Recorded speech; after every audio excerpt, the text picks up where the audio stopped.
सुप्रभातम, नमस्कारः, स्वागतम् अत्र भवतां सर्वेषां नवमी कक्षायाः संस्कृत पुस्तक पाठने। आप सभी का नवमी कक्षा की संस्कृत पुस्तक पाठन में स्वागत है।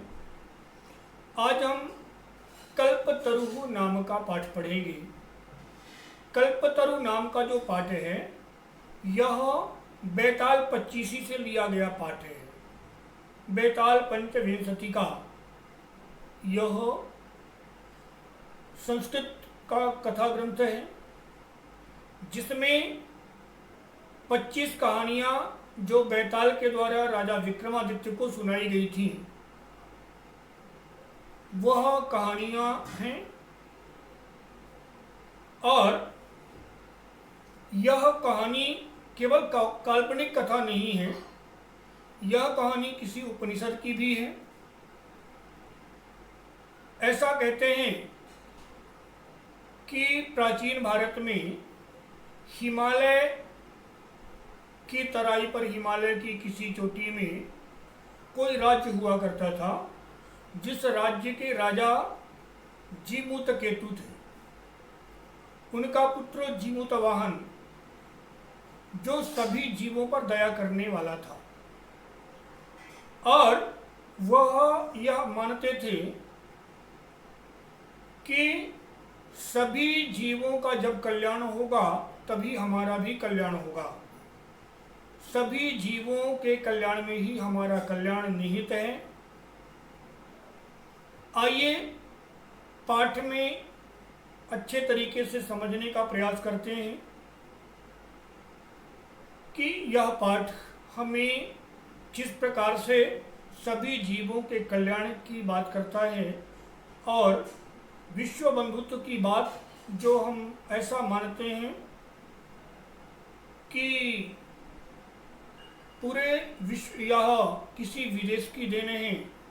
आजकल यह कहा जाता है कि विश्व ही परिवार है, लेकिन यह विश्व ही परिवार है, वसुधैव कुटुंबकम।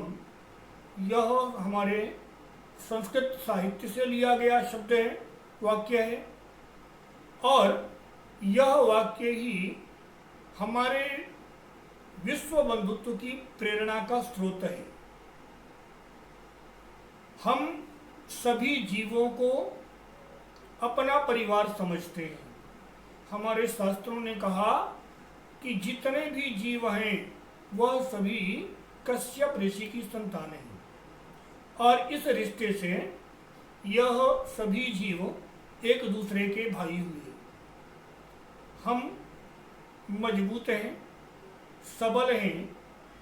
इसका अर्थ यह नहीं कि हम किसी दूसरे जीव को मारकर खा जाएं। बड़ा भाई शक्तिशाली है, छोटा भाई कमज़ोर है, तो इसका अर्थ यह नहीं कि बड़े भाई को, छोटे भाई को मार करके खा लेना चाहिए। आइए पाठ में और कल्पतरु नाम का पाठ पढ़ते हैं।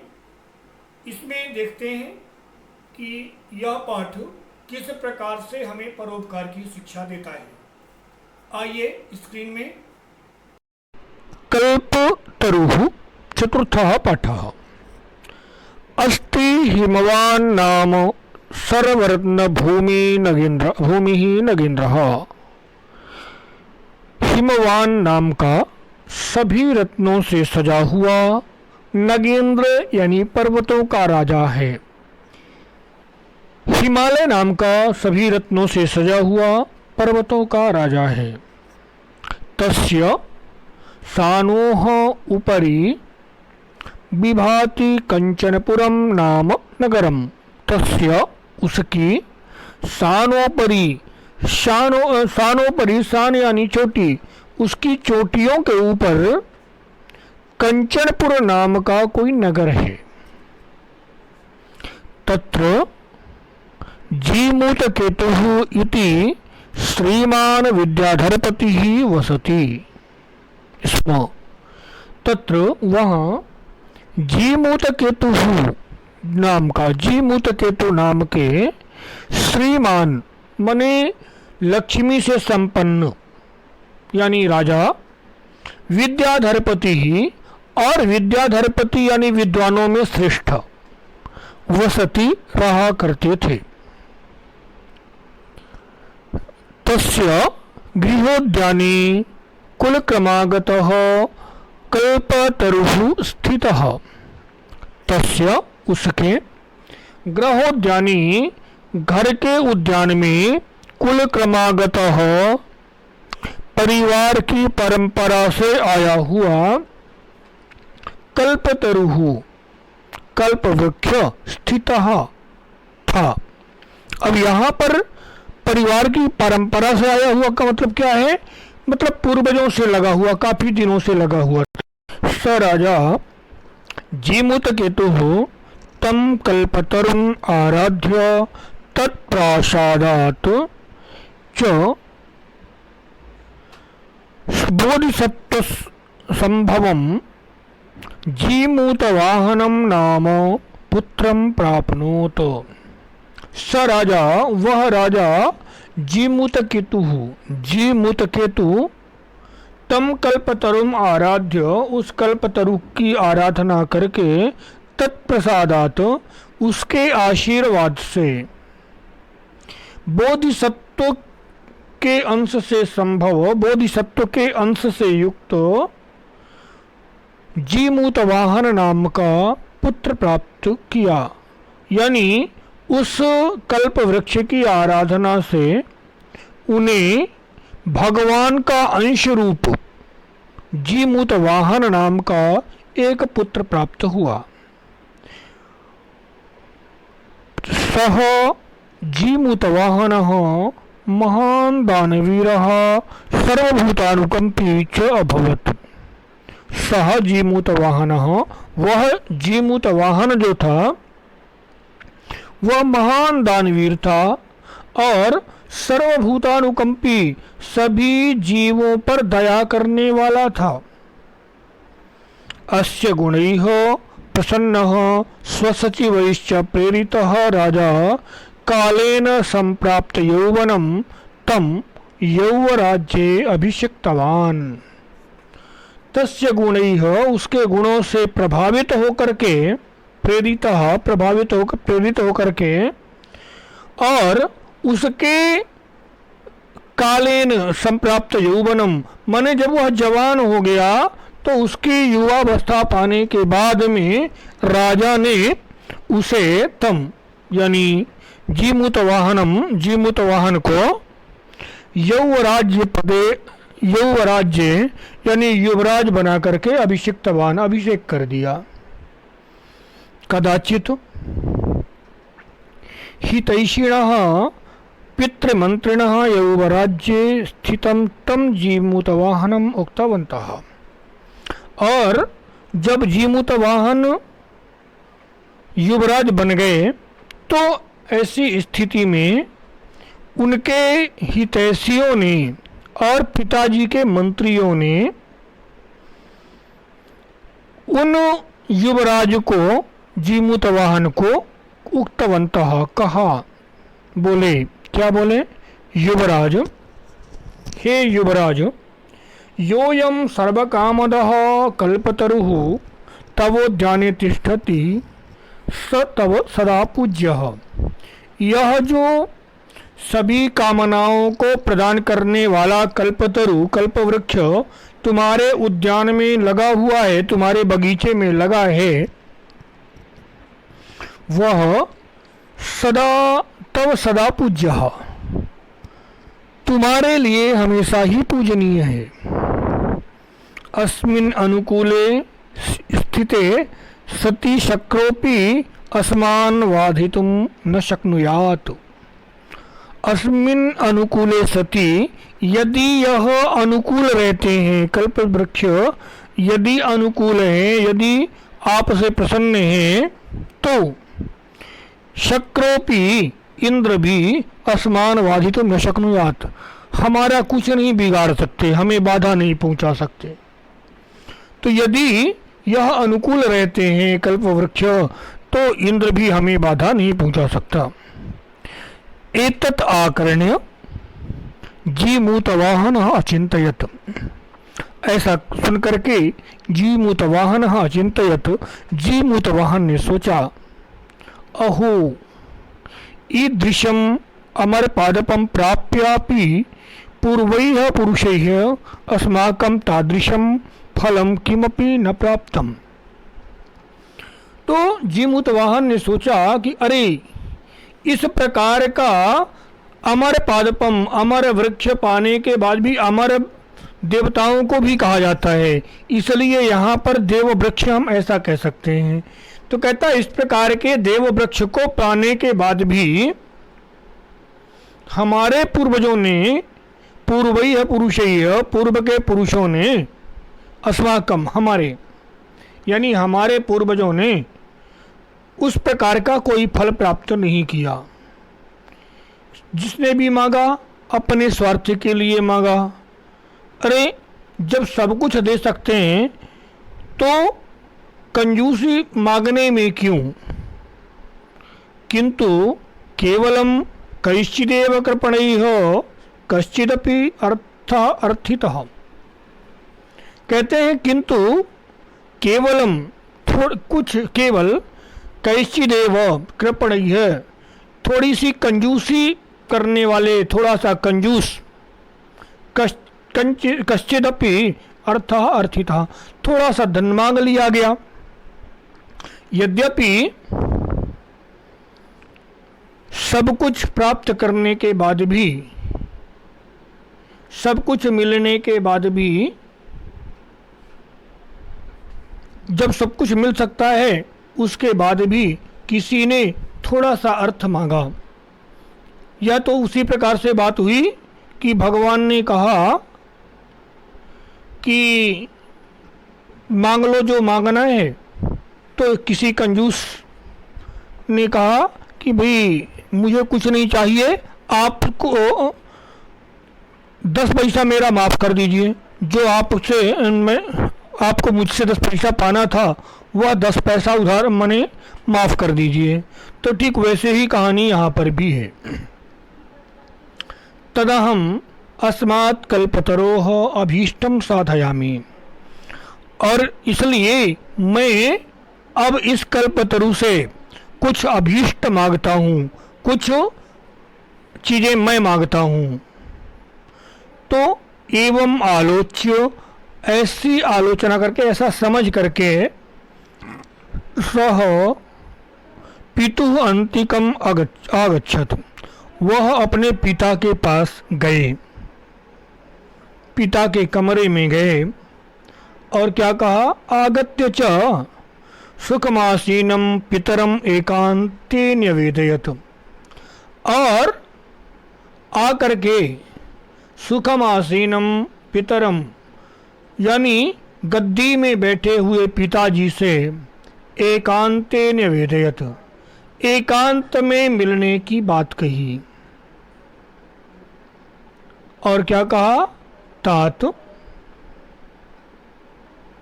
हे पिताजी, तुम तो जानासी एवं, आप तो जानते ही हैं, यत कि अस्मिन् संसारे आशरीरम इदम सर्वम धनम बीचिवत चंचलम। आप तो यह जानते ही हैं कि इस संसार में शरीर से लेकर के पूरा धन तक वीचिवत चंचलम, वीची माने होता है जल की जो लहरें होती हैं, तो जल की लहरों को वीची कहा जाता है। जैसे समुद्र में उठने वाली लहरें होती हैं, तो लहरें क्या करती हैं, चंचल होती हैं, तुरंत बनती हैं, तुरंत नष्ट होती हैं। तो वैसे ही यह शरीर है हमारा, जो बनता और बिगड़ता रहता, नष्ट होता रहता है। पूरा धन भी इसी प्रकार से है, आता और जाता रहता है। एकः परोपकारः एव अस्मिन् संसारे अनस्वरः यो युगान्त पर्यन्तं यशः प्रसूते। एकः परोपकारः एव, एक परोपकार ही अस्मिन् संसारे, इस संसार में अनस्वरः, नाशवान नहीं है। एक परोपकार ही ऐसा है संसार में जो कभी नष्ट नहीं होता। यो युगांत पर्यंतम यशा प्रसूते, जो युगों युगों तक मनुष्य को यश प्रदान करने वाला है। यानी अगर आप परोपकारी हैं तो लोग युगों युगों तक आपका नाम लेते रहते हैं। तद अस्माभिः ईदृशः कल्पतरुः किमर्थम रक्ष्यते, तो हमारे द्वारा इस प्रकार का कल्पतरु क्यों रक्षित है, यानी हम इस कल्पतरु की रक्षा क्यों कर रहे हैं। उनका तात्पर्य यह कि हम छोटी छोटी मांगों के लिए इस कल्प वृक्ष की को नहीं रखे हैं। अरे मांगना ही है तो कुछ अच्छा मांगो। यैश्च पूर्वैरयं मम मम इति आग्रहेण रक्षितः, जिनके द्वारा पहले यह मेरा है ऐसा कह करके रक्षित किया गया।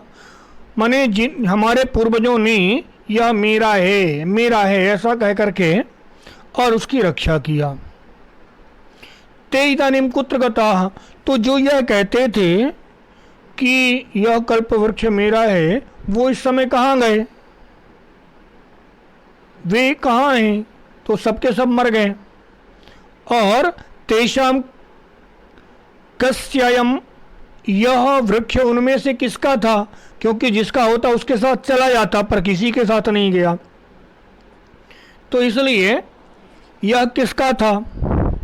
अथवा के ते, अस्य के ते, अथवा उनमें से इसके कौन थे, इस कल्प वृक्ष के उनमें से कौन थे, तो वो भी कोई नहीं थे। अस्मात् परोपकारैक फल सिद्धये तदाज्ञया इमं कल्पपादपम आराधयामि, इसलिए परोपकार की फल सिद्धि के लिए, कुछ परोपकार करने के लिए आपकी आज्ञा से इदम कल्पपादपम आराधयामि, मैं इस कल्प वृक्ष की आराधना करता हूँ। अथ पित्रा तथा इति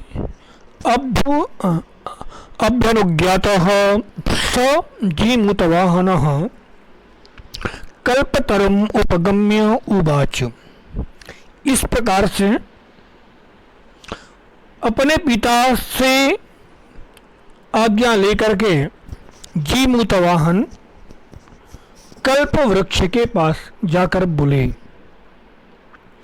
ध्यान रखना चाहिए कि जब हम किसी अच्छे काम के लिए भी जाते हैं तो हमें अपने से बड़ों की अनुमति लेना आवश्यक है। यहाँ पर जीमूतवाहन यद्यपि परोपकार के लिए जा रहे थे फिर भी अपने पिताजी की अनुमति मांगी। कहते हैं, देव, हे देव, त्वया अस्मत्पूर्वेषाम् अभीष्टाः कामाः पूरिताः, आपने हमसे पहले वालों की, हमारे पूर्वजों की अभीष्टाः कामाः, अभीष्ट माने होता है जो इच्छाएं थी, तो अभीष्टाः कामाः उनकी इच्छित कामनाएं पूरिताः पूरी किया है। तन ममैकम कामम पूरय, इसलिए आप मेरी भी एक इच्छा पूरी कर दीजिए। क्या कहते हैं, यथा पृथ्वीम अदरिद्राम पश्यामि तथा करोतु देव, हे देव आप वैसा ही करिए जिससे मैं धरती में कहीं अदरिद्राम पश्यामि, दरिद्रता न देखूं, सभी जगह संपन्नता ही दिखाई दे। तथा करोतु देव, हे देव आप वैसा ही करिए। पुनः एवं वादिनी जीमूतवाहने त्यक्तस्त्वया एषोऽहं यातो अस्मि इति वाक् तस्मात् तरोह उद्भूत। कहते हैं ऐसा जीमूत वाहन के कहने पर कल्प वृक्ष से आवाज आई, त्यक्तः त्वया अहम, मैं तुम्हारे द्वारा त्यागा गया हूं। अतः यातः अस्मि, मैं जा रहा हूं। अब यहाँ पर जीमूत वाहन के ऐसा कहने पर कल्प वृक्ष से ऐसी आवाज क्यों आई कि आपने मेरा परित्याग कर दिया, तुमने मेरा परित्याग किया है और इसलिए अब मैं जा रहा हूं। तो उसके पीछे का कारण है कि सभी मनुष्य अपने अपने कर्मों का फल प्राप्त करते हैं और यहाँ किसी एक के कारण कोई एक परोपकारी, ठीक है, जैसा उसने परोपकार किया है उसका फल उसको मिलता है, किंतु वह परोपकार के कारण जो है तो सभी के साथ वैसा ही बर्ताव चाहता है, जो कि संभव नहीं है, क्योंकि विधाता का नियम है सब अपने कर्मों का फल प्राप्त करते हैं। तो जिसने अच्छा किया उसको अच्छा फल और जिसने बुरा किया उसको कैसे अच्छा फल दिया जा सकता है। फिर भी कल्पतरु ने जाने से पहले कुछ बातें कही, तो कहते हैं कि इसलिए आपने मेरा तप परित्याग किया है और इसलिए अब मैं जाता हूं। क्षणेन स कल्पतरुः दिवं समुत्पत्य भुवि तथा वसूनि अवर्षत। और इस प्रकार से वह कल्प वृक्ष क्षणेन, एक क्षण में, दिवम समुपत्य, दिव कहलाते हैं देवताओं का लोक, देवताओं उठ करके और देवलोक को चला गया और भूमि धरती में तथा वसूनि अवर्षत, और धरती में पर्याप्त धन की वर्षा हुई। यथा न कोपि दुर्गत आसीत, और उस समय कल्प वृक्ष माने जीमूत वाहन के समय कोई भी उनके राज्य में गरीब नहीं बचा, कोई किसी की भी दुर्गति नहीं हुई। ततस्तस्य जीमूत वाहनस्य सर्वजीवानुकंपया सर्वत्र यशः प्रथितम्। और इसके बाद से उस जीमूत वाहन को सभी जीवों पर अनुकंपा करने से सभी जगह यश फैल गया। यहाँ से पाठ समाप्त होता है। अभ्यास स्वयं से करना है। यदि समस्या है तो आप कमेंट कर सकते हैं, तो अभ्यास भी करा दिए जाएंगे। तब तक के लिए वदतु संस्कृतम जयतु भारतम।